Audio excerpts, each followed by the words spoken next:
انسان برا کب بنتا ہے؟ جب وہ آپ کو دوسروں سے اچھا سمجھنے لگے۔ بے وقوف ترین انسان وہ ہے جو اپنے بد کلامی پر فخر کرتا ہے۔ انسان کے ایمان کی پہچان وعدوں کی پابندی سے ہوتی ہے۔ منافق کا علم اس کی زبان اور مومن کا علم اس کے عمل میں ہوتا ہے۔ کسی کے خلوص اور پیار کو اس کے بے وقوفی مت سمجھو، ورنہ کسی دن تم خلوص اور پیار تلاش کرو گے اور لوگ تمہیں بے وقوف سمجھیں گے۔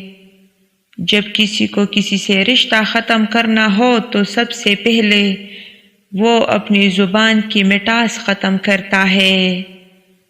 ایک سچا چاہنے والا آپ سے ہر طرح کی بات کرتا ہے۔